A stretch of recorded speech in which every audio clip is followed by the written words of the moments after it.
Psionic blasts shattered bulkheads as the sleek black Brunali warships, their hulls adorned with crimson glyphs, rained destruction upon the outflanked human fleet.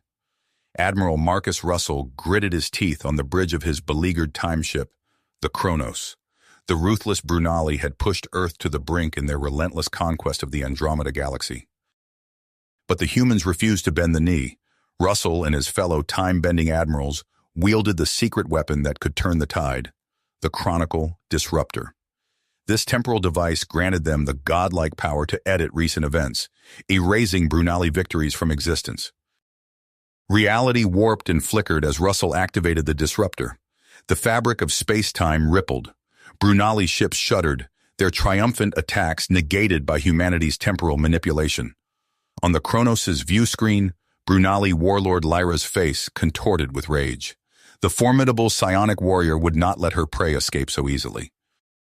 Aboard the timeship, proximity alerts blared as Lyra's commandos breached the hull. Elite Brunali warriors stormed the corridors, their obsidian armor bristling with psionic amplifiers. Russell drew his phase pistol and steeled himself for a desperate struggle. He had to protect the Chronicle Disruptor at all costs. If the Brunali seized the device, they could unravel every human victory, condemning Earth to eternal servitude. The ship's AI, Tempest, diverted power to the temporal shields as Lyra's psychic assault battered the vessel. Realities splintered and merged, the very substance of time morphing like clay in the hands of rival sculptors. On the bridge, Russell and Lyra circled each other, locked in a tense duel of wits and raw psionic power. The future of galaxies hinged on their clash, a battle in which defeat meant not just death, but retroactive erasure from the cosmos itself. In the wake of their hard-fought victory, the battered human fleet limped away from the ruins of the Nexus. Admiral Russell stood on the bridge of the Kronos, his uniform singed and tattered from the brutal confrontation with Zargun. Beside him, Arya Thalas gazed out at the stars, her eyes glinting with a fierce dedication. "We've struck a blow against the Brunali today," Russell said, his voice weary but resolute. "But this war is not nearly finished." Arya nodded, her hand resting on the hilt of her phase blade. "My people will fight beside you, Admiral. We won't rest until the galaxy is free from Brunali tyranny." As the Kronos set course for Earth, Russell couldn't shake the sense of unease that gnawed at him. The strange reports of temporal anomalies in the solar system hinted at a new and terrifying threat. He feared that the Brunali had somehow unlocked the secrets of time manipulation, developing a weapon that could unravel the very fabric of reality. In the ship's armory, Russell oversaw the retrofitting of the Chronicle Disruptor, incorporating Thalasian psionic technology to enhance its temporal stabilization capabilities. Arya worked alongside him, her innate understanding of the temporal fabric guiding their efforts. "If the Brunali have created a new temporal weapon, we'll need every advantage we can get," Russell said grimly, wiping sweat from his brow as he calibrated the disruptor's temporal field generators. Arya placed a hand on his shoulder, her touch electric with psionic energy. "We'll face this threat together, Marcus. Earth and Thalas, united against the darkness." As the fleet hurtled through the void, the Kronos' sensors lit up with alarming readings. Massive temporal distortions rippled through the fabric of space-time, emanating from the heart of the solar system. Earth hung in the center of the maelstrom, a nexus of twisted realities and shattered timelines. Russell's blood ran cold as the implications sank in. The Brunali had struck at the very cradle of humanity, unleashing a temporal assault of unprecedented scale. The fate of Earth and the entire galaxy hung in the balance.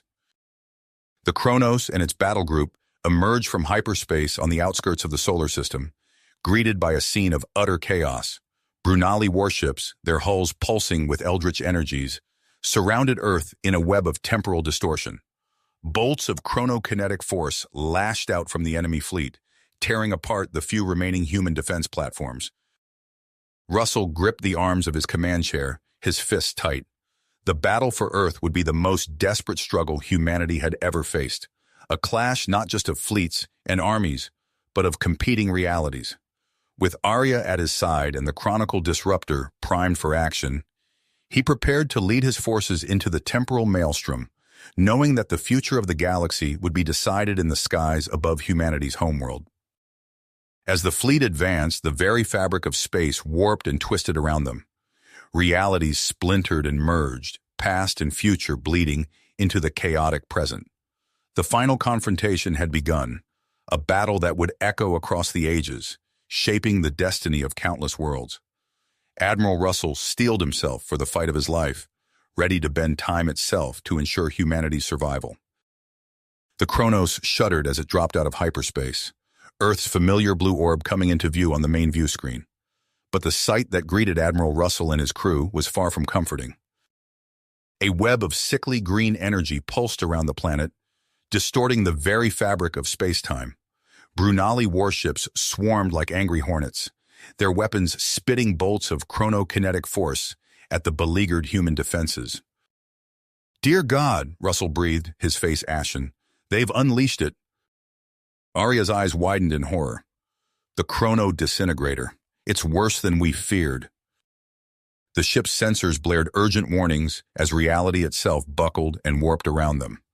Russell gripped his chair, barking orders to his crew. "Evasive maneuvers. Bring the Chronicle Disruptor online."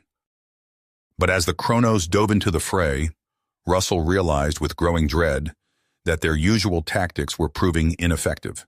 The Brunali fleet moved with uncanny precision, anticipating and countering their every move. A harsh laugh crackled over the comms. "Did you think we hadn't studied your tricks, Russell?" The voice belonged to Supreme Commander Carvos, dripping with malice. "Your time-bending parlor games are useless now." Russell's mind raced, searching for a solution as Earth's defenses crumbled under the relentless Brunali assault. Suddenly, a heavily encrypted transmission cut through the chaos. "Admiral Russell," a gravelly voice intoned, "I am Zephyr. If you want to save your world, you must act now. I have critical information about the Chrono Disintegrator's weaknesses." Russell's eyes narrowed. "Why should I trust you?" "Because I've seen the horrors my people have wrought across the stars," Zephyr replied. "This madness must end. But to stop it, you'll need to come to me." Russell exchanged a glance with Arya, weighing their options. With a grim nod, he made his decision. "Tempest," he addressed the ship's AI, "prepare a stealth shuttle and summon Commander Voss and Lieutenant Rorik to the bridge immediately." As alarms blared and reality itself trembled around them, Russell briefed his hand-picked team. Their mission, a daring infiltration into the heart of Brunali space. "Earth is counting on us," Russell said, his voice steady despite the weight on his shoulders. "Let's remind the Brunali why they should fear humanity." The sleek stealth shuttle slipped away from the Chronos, cloaked in temporal distortion fields. As they vanished into the star-studded void, the battle for Earth raged on behind them. Admiral Sinha's voice crackled over the comms one last time. "Godspeed, Marcus. We'll hold the line as long as we can."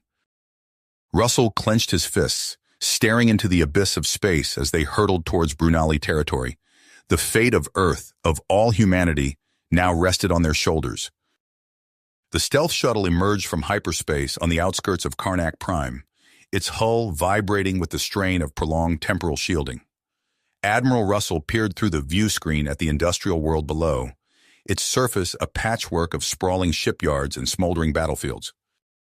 "Grepthax's forces have made significant gains," Commander Zara Renner reported, her eyes scanning the tactical readouts. "But Carvos's loyalists still control the primary shipyards in the northern hemisphere." Russell nodded, his face hardened. "Then that's where we strike. Prepare for atmospheric entry." As the shuttle plunged through Karnak Prime's turbulent skies, the surface below erupted in flashes of weapons fire. Grepthax's rebel ships clashed with Carvos's defenders in a frenzied dance of destruction, their hulls flickering with temporal distortion fields. "Incoming transmission," Lieutenant Rorik called out. "It's Grepthax." The grizzled face of the Brunali warlord materialized on the shuttle's main screen. "Russell," he growled, his eyes narrowing, "I hope your aid is worth the risk of trusting a human." "You'll have your victory, Grepthax," Russell assured him.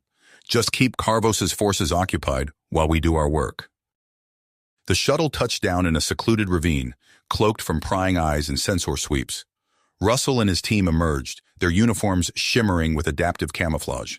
They moved swiftly through the twisted wreckage of fallen war machines, the air thick with the acrid stench of burning metal. At the perimeter of the main shipyard, Russell activated his wrist-mounted temporal manipulator. Reality rippled around them as they slipped through gaps in the defenders' perception, their movements carefully timed to exploit micro-fractures in the flow of time. Inside the vast facility, Russell's team split up. Renner made her way to the command center, her fingers dancing over holographic interfaces as she uploaded a virus designed to sow confusion among Carvos's forces. Rorik led a squad to the power core, planting temporal charges that would disrupt the shipyard's defenses at a crucial moment. Russell himself headed for the central docking bay, where a prototype Brunali warship loomed, its hull pulsed with untapped chronokinetic energy, a weapon that could turn the tide of the entire war if unleashed. As he worked to sabotage the ship's temporal core, alarms blared throughout the facility. "We've been made," Renner's voice crackled over the comm. "Carvos himself is en route with reinforcements." Russell's hands moved with practiced precision, recalibrating the ship's systems to overload at his command. "Fall back to the extraction point," he ordered. "I'll finish up here." The docking bay doors exploded inward. Supreme Commander Carvos strode through the smoke, his armor crackling with psionic energy. "Did you think you could meddle in our affairs without consequence, Russell?" he snarled. Russell raised his phase pistol, a grim smile on his face. "I was counting on it." He fired, not at Carvos, but at the prototype ship's temporal core. A blinding flash erupted as localized realities collided, tearing apart the very fabric of space-time within the shipyard. As Carvos howled in fury, Russell activated his emergency temporal recall. The world blurred around him as he was yanked back through fractured timelines to the waiting shuttle. "Time to go," he barked as he materialized in the cockpit. The shuttle rocketed into the sky, leaving chaos in its wake. Below, the shipyard collapsed in on itself, consumed by a maelstrom of warped realities. Grepthax's triumphant laughter echoed over the comms as his forces moved in to claim victory. But Russell's relief was short-lived. As they broke atmosphere, a priority alert flashed across his console. "New contact detected," Rorik reported, his voice tense. "Unknown configuration. It's unlike anything we've ever seen." Russell's blood ran cold as he studied the readings. Whatever this new threat was, it radiated power that dwarfed even the most advanced Brunali technology. As they set course to rendezvous with the Kronos, Russell knew that the true test of humanity's perseverance still lay ahead. Russell's eyes widened as the sensor readings coalesced into a nightmare made real. A vast, swirling vortex of darkness loomed before them, dwarfing even the largest Brunali dreadnoughts. Tendrils of inky blackness reached out, grasping at the very fabric of space-time. Where they touched, reality itself seemed to unravel. "By the stars," Rorik whispered, his face pale. "What is that thing?" Before Russell could respond, the ship's comms crackled to life. Arya's face appeared on the main view screen, her features etched with urgency. "Marcus, you need to get back to the Kronos immediately," she said, her voice tight. "We're facing a threat beyond anything we've encountered before." Russell nodded grimly. "We're on our way. What are we dealing with?" Arya's eyes darkened. "They're calling it the Entropy Brood. It's consuming entire star systems, erasing them from existence." As if to punctuate her words, a distant star flared brilliantly and then winked out of existence. Russell felt a chill run down his spine. The shuttle docked with the Kronos moments later. Russell strode onto the bridge, where a holo display showed the full extent of the devastation. Entire sectors of space were simply gone, replaced by an ever-expanding void. "Status report," Russell barked, settling into his command chair. Commander Voss stepped forward. "Sir, we're receiving distress calls from across the galaxy. Even the Brunali are fleeing. Their weapons are useless against whatever this is." Russell's mind raced. "Arya, what can you sense?" The Thalasian closed her eyes, her brow furrowing in concentration. "It's chaos, Marcus. Pure entropy given form." At its heart, I sense a presence, something once human, but twisted beyond recognition. "Sir," Lieutenant Rorik called out, "incoming transmission. It's Supreme Commander Carvos."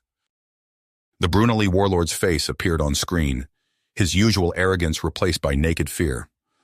"Russell," he growled, "much as it pains me to admit it, we need your help. This entropy brood will consume us all if we don't act." Russell's face hardened. "Agreed. We need to pool our resources, set aside our differences. This is bigger than our war." As Russell coordinated with Carvos and the remnants of the Brunali fleet, Arya gasped. Her eyes flew open, glowing with psionic energy. "I've found it," she breathed. "The source. It's in the Crimson Nebula. We need to go there now." Russell nodded. "All ships, prepare for temporal jump. We're going to hit this thing with everything we've got." The combined human Brunali armada surged forward, reality twisting around them as they plunged into the heart of the maelstrom. As they emerged from the jump, a horrifying sight greeted them. At the center of the cosmic whirlpool floated a being of pure energy, its form constantly shifting and pulsing. Tendrils of entropic force radiated outward, each one erasing another fragment of reality. "By the old gods," Carvos breathed, "what is that abomination?" Arya's voice was barely a whisper. "It calls itself the Overseer." The entity's attention turned to their fleet. When it spoke, its voice reverberated through their minds, carrying the weight of eons. "Ah, humanity," it intoned.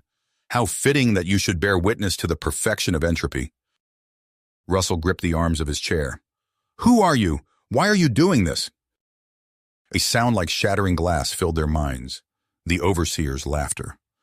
"I was once like you, Admiral, a scientist seeking to unlock the secrets of time itself. Now I am become time's master and its destroyer." With a gesture, the Overseer unleashed a wave of temporal energy that tore through the front lines of their fleet. Ships blinked out of existence, their histories erased in an instant. Russell's hands flew over his console, initiating emergency temporal shields. "All ships, fall back. Concentrate fire on—" His words were cut off as reality itself seemed to splinter around them. The Chronos shuddered, caught in the grip of competing timelines. In that moment, Russell knew that conventional tactics would be useless. This was a battle that would be won or lost on the frontier of time itself. He turned to Arya, his eyes blazing with tenacity. "I need every ounce of power you can give me. We're going to hit this thing with a chrono implosion like nothing the universe has ever seen." As Arya nodded, channeling her psionic energy into the ship's systems, Russell's mind raced. He knew that even this audacious attempt might not be enough. To truly defeat the Overseer, he would need to strike at its very origin. The Kronos' temporal core hummed with power, ready to unleash a blast that would shake the foundations of reality itself. But as Russell's hand hovered over the firing control, a chilling thought struck him. This was only the beginning of the true battle for the fate of time itself. Reality fractured around Russell as he activated the Kronos' temporal core. The ship shuddered, caught between moments of time. Through the view screen, he watched as the Overseer's tendrils of entropy dissolved into a kaleidoscope of fragmented timelines. Russell's vision blurred. When it cleared, he found himself standing in a sterile laboratory, the air humming with barely held back energy. Holographic displays flickered with equations beyond his comprehension. He blinked, disoriented by the sudden shift. "Dr. Calden, the latest test results are ready," a young technician called out, walking right through Russell as if he were a ghost. Russell's breath caught in his throat. He knew that name. Dr. Elion Calden, the brilliant scientist whose work would lead to the creation of the entropy brood. Somehow he had been hurled back decades into the past. A tall, gaunt man with wild gray hair strode past Russell, his eyes fixed on the data scrolling across a nearby screen. This had to be Calden himself, still human, still sane. Russell's mind raced. If he could prevent Calden's fall, could he avert the entire catastrophe? Before he could act, alarms blared throughout the facility. Russell tensed, instinctively reaching for a weapon that wasn't there. "Intruder alert," a computerized voice announced. Unknown forces have breached the outer defenses. Chaos erupted as panicked scientists fled the lab. Russell moved to follow, only to collide with a familiar face. A much younger Commander Voss, his features unmarred by the wars to come. "Who the hell are you?" Voss demanded, leveling a phase pistol at Russell's chest. Russell raised his hand slowly. "Commander, I know this will sound impossible, but I'm from the future, your future. And right now, we need to focus on protecting Dr. Calden and this facility." Voss's eyes narrowed, but before he could respond, the lab doors exploded inward. Brunali soldiers poured through the opening, their weapons charged with crackling temporal energy. "Find Calden," one of them barked. "The Vizier wants him alive." Russell's mind whirled. This was it, the moment that would set everything in motion. He turned to Voss, his voice urgent. "Commander, I need you to trust me. If we don't stop them, the consequences will be catastrophic." For a heartbeat, Voss hesitated. Then he nodded sharply, tossing Russell a spare pistol. "Let's move." They sprinted down the corridor, the sounds of battle echoing around them. Russell's years of combat experience meshed seamlessly with Voss's raw talent as they fought their way through the Brunali forces. "We need to get to the reactor core," Russell shouted over the din. "That's where they'll try to overload it." Voss nodded grimly, leading the way through a maze of corridors. As they neared the core, the air grew thick with ozone and the sickly sweet scent of entropic decay. They burst into the vast chamber housing the reactor. At its center, a swirling vortex of dark energy pulsed ominously. Dr. Calden stood before it, his hands raised as if in supplication. Beside him, a hooded figure manipulated a complex array of controls. "Vizier Prakesh," Russell growled, recognizing the architect of this disaster. Prakesh turned, his eyes gleaming with malice. "Ah, the time traveler arrives. How fitting that you should bear witness to the birth of a new era." With a gesture, Prakesh unleashed a wave of temporal energy. Reality itself seemed to splinter around them as past, present, and future collided. Russell felt himself being torn apart, his consciousness scattered across 1,000 possible timelines. Through sheer force of will, he held himself together, drawing on every scrap of training and experience. He saw Voss stumble, overwhelmed by the temporal assault. Calden screamed, his mind fracturing under the strain. Russell knew he had only one chance. He overloaded his temporal shielding, creating a localized singularity that enveloped Prakesh. The Vizier's eyes widened in shock as he was trapped in an endless loop of his own making. With Prakesh neutralized, Russell turned to Calden. The scientist's eyes glowed with unearthly power, his body beginning to dissolve into pure entropy. "I'm sorry," Russell whispered, knowing what he had to do. He adjusted his temporal manipulator, focusing its energy on Calden. The air crackled with power as Russell erased the scientist from the timeline, unraveling the very threads of fate that would lead to the creation of the Overseer. The reactor core began to implode, reality collapsing around them. Russell grabbed the dazed Voss and activated his emergency recall. The world blurred, timelines shifting and realigning. They materialized on the bridge of the Chronos, but not as Russell remembered it. The ship seemed different, subtly altered. Through the view screen, he saw a strange amalgamation of human and Brunali vessels, facing off against a new threat, vast, crystalline structures that pulsed with otherworldly energy. "Admiral!" a voice called out. Russell turned to see Arya at her station, her eyes wide with confusion and recognition. "You're back, but everything's changed. The entropy brood, it never existed. Instead, we're facing something called the Harbingers." Russell sank into his command chair, his palms sweating from the enormity of what he had done. He had averted one catastrophe, only to find himself thrust into another. As the fleet engaged this new enemy, Russell knew that, once again, the fate of the stars rested in his hands. The battle against time was not nearly finished. Russell's mind reeled as he absorbed the new reality around him. The entropy brood was gone, erased from existence by his actions in the past. But in its place, a new threat loomed: the mysterious Harbingers. Status report, he barked, pushing aside his disorientation. Lieutenant Rorick's fingers danced across his console. Sir, we're detecting multiple Brunali vessels approaching. They're hailing us. Russell straightened in his chair. On screen. The view screen flickered to life, revealing the stern visage of a Brunali warlord. His elaborate headdress and battle-scarred face marked him as a high-ranking official. I am Warlord Grepthax of the 3rd Brunali Imperium, the alien intoned. We seek parley with the human forces. Russell exchanged a glance with Arya, who nodded almost imperceptibly. This is Admiral Marcus Russell of the Earth Federated Navy. We're open to discussions. As the communication ended, Russell turned to his crew. It seems we have an opportunity here. Commander Voss, prepare a secure conference room. We're going to host a summit. Hours later, Russell stood in the Kronos' largest meeting chamber, watching as delegates from various Brunali factions filed in. The air crackled with tension as old rivals eyed each other warily. Warlord Grepthax entered, flanked by his guards.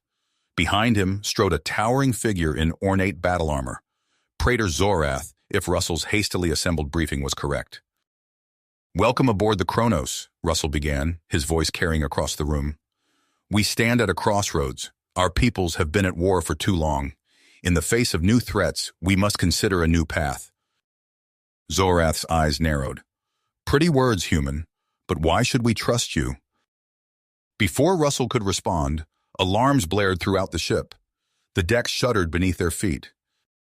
Sir, Voss's voice came over the comm. We're under attack. Brunali commandos have breached our outer defenses. Chaos erupted in the conference room. Russell's security teams moved to protect the delegates as the sounds of weapons fire echoed through the corridors. This way, Russell shouted, ushering the delegates towards a secure area. We need to get you to safety. As they rushed through the ship, reality seemed to warp around them.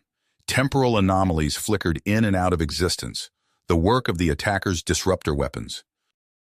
They rounded a corner to find Commander Voss and her team engaged in a firefight with black-clad Brunali infiltrators. Energy bolts sizzled through the air, leaving scorch marks on the bulkheads. Go, Voss yelled, laying down cover fire. Get to the emergency shuttles. Russell hesitated, torn between his duty to the delegates and his instinct to join the fight. A stray shot struck near his feet, making the decision for him. As they neared the shuttle bay, a violent tremor shook the ship. Warning klaxons screamed to life. Admiral, Lieutenant Rorick's panicked voice came over the comm. The reactor containment's been breached. We're looking at a cascade failure. Russell's blood ran cold. He knew what had to be done. Voss, begin evacuation procedures. Get everyone off this ship. He turned to Rorick. Meet me in engineering. We're going to overload the temporal core. As chaos reigned around him, Russell sprinted towards the heart of his dying ship. The fate of 2 civilizations hung in the balance, and he would be damned if he let it all end here. Russell's fingers flew over the engineering console, initiating the temporal core overload sequence. Alarms blared as the ship shuddered around him. Rorick, status report, he barked into his comm. Almost there, sir, came the lieutenant's strained voice. 87% of personnel evacuated. The delegates are secure. A violent tremor rocked the deck. Russell steadied himself against a bulkhead, his mind racing. They were out of time. That's good enough. Get yourself to an escape pod. That's an order. But, sir... Now, Lieutenant. Russell cut the communication and turned his attention back to the pulsing core. Energy arced between conduits as the overload built to critical levels. He input the final command sequence, then sprinted for the nearest emergency shuttle. The ship's corridors were a maze of flickering lights and billowing smoke. Russell's lungs burned as he pushed himself harder, feeling the Kronos begin to tear itself apart around him. He burst into the shuttle bay just as the last pod was preparing to launch. Commander Voss stood in the hatchway, her face a mask of commitment. "Move your ass, Admiral!" she shouted, extending her hand. Russell leapt, grasping Voss's arm as she hauled him into the shuttle. The hatch sealed behind him with a pneumatic hiss. "Punch it!" Voss ordered. The shuttle's engines roared to life. catapulting them away from the dying Kronos. Through the viewport, Russell watched as his beloved ship erupted in a blinding flash of temporal energy. The shockwave buffeted their small craft, threatening to tear it apart. "Brace for impact," Voss yelled. Reality itself seemed to fracture around them. Russell's vision blurred, his consciousness stretching across multiple timelines. For a moment, he saw glimpses of countless possibilities, worlds where the entropy brood had triumphed, realities where humanity had never left Earth, futures of unimaginable wonder and horror. Then, with a bone-jarring crash, they slammed back into normal space. The shuttle's systems sputtered and died, leaving them adrift in the silent void. Hours later, as rescue ships swarmed around the battered shuttle, Russell stood on the bridge of the Terran flagship Aegis. Before him, a collection of human and Brunali leaders had gathered. Warlord Grepthax stepped forward, his battle-scarred face solemn. "Admiral Russell, your actions today have saved countless lives, both human and Brunali. We owe you a debt of gratitude." Praetor Zorath nodded in agreement. "Perhaps there is hope for our peoples after all." Russell met their gazes steadily. "We've been given a second chance. Let's not waste it." In the following weeks, as the dust settled from the attack, a new era of cooperation began to take shape. The Pax Temporis Accord was signed, uniting Earth and the Brunali against common threats. Months passed. Russell, now bearing the rank of Supreme Commander, stood aboard the newly christened Aegis II. Beside him, Commander Voss examined tactical readouts with a critical eye. "Sir," she said, her voice tense, "we're picking up an energy signature from the outer rim. It matches the profile of temporal weaponry." Russell's teeth clenched. "Narish!" "Confirmed, sir. Intel suggests she's gathering forces. Our agents report she's acquired something called an entropic implosion device." "Understood. Mobilize Lieutenant Rorik's team for immediate deployment, and get me a secure line to Praetor Zorath. We're going to need Brunali support on this one." As Voss hurried to carry out his orders, Russell gazed out at the star-filled void. The battle against time was just the beginning, but for the first time in years, he allowed himself to feel a glimmer of hope. The hunt for Narish had begun. The hunt for Narish had barely begun when reality itself tore open. Alarms blared across the Aegis as massive rifts appeared at the galaxy's edge. Commander Voss's face paled as she studied the tactical readouts. "Sir, we're detecting multiple incursions. The energy signatures, they're off the charts." Russell's expression resolute as he watched nightmarish forms pour from the rifts. "Harbingers," he breathed. Voss nodded grimly. "They're unleashing entropic forces on a scale we've never seen. Settled worlds are already reporting widespread devastation." "Mobilize the fleet," Russell ordered, "and get me Praetor Zorath. We'll need every ship we can muster." Within hours, a vast armada of human and Brunali vessels assembled. Russell stood on the bridge of the Aegis, surrounded by holographic displays showing the gathering forces. "Lieutenant Rorik," he said, turning to the young officer, "I have a special mission for you. Take your best team and infiltrate the Harbinger staging grounds on Karin 7. We need intel on their next move." Rorik saluted crisply. "Understood, sir. We won't let you down." As Rorik's team departed, Russell turned his attention to the fleet. Commander Voss's voice rang out over the comms, coordinating the massive offensive.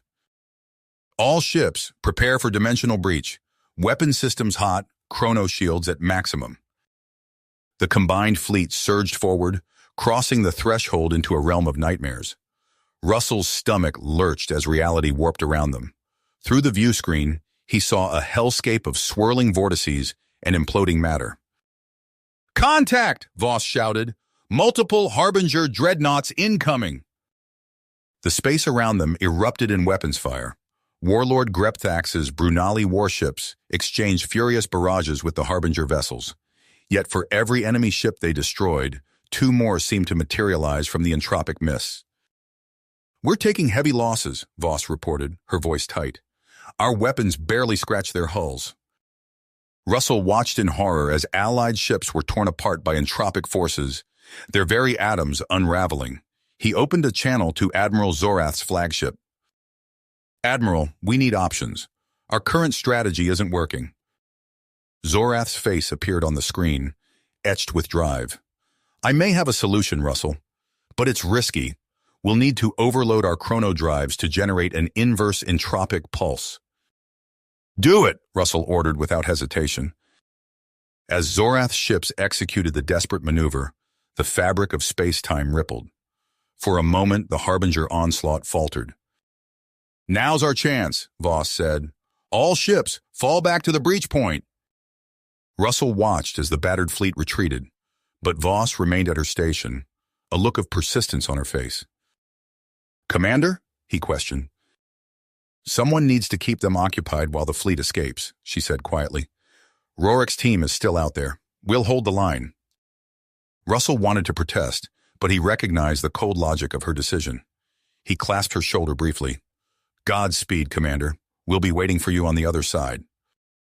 As the Aegis II crossed back into normal space, Russell turned to see Voss's flagship, the Inexorian, facing down the regrouping Harbinger forces.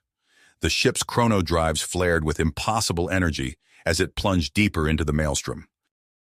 For long moments, there was only silence. Then, with a flash that seared even through the dimensional barriers, the Inexorian detonated its chronopulse. The Harbinger nexus wavered, great cracks spreading through the very fabric of its reality. Russell held his breath, scanning for any sign of survivors. Just as hope began to fade, a battered shuttlecraft limped through the closing rift. Voss's weary voice crackled over the comms. Mission accomplished, sir. The Harbinger leadership is neutralized, but this fight is a long way to go. Russell nodded grimly, surveying the assembled fleet. Agreed. Initiate Operation Cosmic Crucible. It's time we took the fight to them. As the combined human and Brunali forces prepared for their next offensive, Russell couldn't shake the feeling that the true test was yet to come. The Harbinger's entropic influence still seeped into their reality, a cancer that needed to be excised. With Voss and Rorik at his side, he steeled himself for the battles ahead. The Aegis VI shuddered as it emerged from the dimensional rift, its hull scorched and systems flickering. Russell steadied himself against the command console, surveying the battered fleet assembling around them. Status report, he barked, his eyes scanning the tactical displays. Lieutenant Rorik's voice crackled over the comms. Sir, Operation Cosmic Crucible is underway. My team has already breached the first Harbinger outpost on Avacor Prime. Russell nodded grimly. Proceed with caution, Lieutenant. We can't afford any missteps. On the main view screen, the shattered landscape of Avacor Prime came into focus. Temporal distortions rippled across the planet's surface, entire cities caught in perpetual flux between past and future states. Rorik's team moved like ghosts through the flickering ruins, their chronosuits allowing them to phase in and out of the temporal eddies. Energy weapons flashed as they engaged grotesque Harbinger constructs, biomechanical abominations that defied the laws of physics. Admiral, Commander Voss's voice cut through the chaos. The Inexorable is in position. We're ready to begin our assault on the Harbinger dreadnoughts. Understood, Commander. Execute your hit-and-run strategy. Keep them off balance. Russell watched as Voss's flagship led a daring charge against the looming Harbinger vessels. The Inexorable blinked in and out of reality, its weapons finding chinks in the enemy's defenses with surgical precision. Warlord Grepthax's booming voice filled the bridge. Hellstorm squadrons reporting in, commencing bombardment of Harbinger formations. The void lit up with arcane energies as the Brunali battleships unleashed volley after volley of entropic ordnance. Space itself seemed to warp and twist under the onslaught, Harbinger ships disintegrating into clouds of unraveling matter. For hours, the battle raged across multiple star systems. Slowly but surely, the Allied forces pushed back the entropic invaders. Yet even as victory seemed within reach, a cold dread settled in Russell's gut. Sir! Voss's urgent tone cut through the din. We're detecting a massive energy surge from the Brunali throne world of Karnak. It's unlike anything we've ever seen. The main view screen shifted, revealing a nightmarish sight. A colossal temporal citadel loomed over Karnak's surface, reality fracturing around it like shattered glass. At its heart, A pulsing mass of eldritch energy grew with each passing moment. Azathoth, Russell breathed, the name tasting like ash in his mouth. Voss's face appeared on a secondary display, her expression grim but determined. Admiral, I have a plan. It's risky, but it might be our only shot at stopping this. As Voss outlined her audacious gambit, Russell felt a mix of admiration and fear. The sheer scale of what she proposed was staggering, but the alternatives were unthinkable. Do it, he commanded, his voice steady despite the weight of the decision. The next hours were a blur of frantic activity. Russell coordinated the fleet's movements, creating a protective cordon around the false entropic singularity Voss was crafting. Rorik's team, extraction complete, joined the defense of the anchor points. As Azathoth took the bait, reality itself seemed to hold its breath. The clash of cosmic forces was beyond comprehension, a maelstrom of entropic energies that threatened to unmake the very fabric of existence. Then in a blinding flash that seared across 1,000 worlds, it was over. Russell blinked away the after-images, his heart pounding as he scanned the readings. Where Karnak and Azathoth's citadel had been, there was now only a vast, empty void. We did it, someone whispered, disbelief evident in their voice. But as the dust settled, the true cost of their victory became apparent.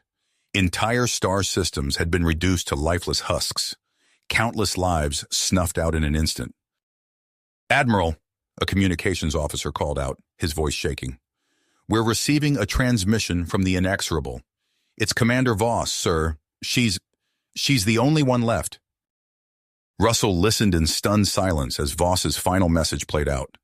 Her words, a mix of triumph and sorrow, echoed through the somber silence of the bridge. As the transmission ended, Russell squared his shoulders. The Harbinger threat might be neutralized, but the work of rebuilding, of healing, was only just beginning. Set course for Karnak, he ordered, his voice heavy with the weight of all they had endured. We need to find Commander Voss. You have reached the end of the story. If you enjoyed this story and want to support us, please leave a like and subscribe to our channel, and for every comment that says 88, I will heart every single one of them. Thank you for your time.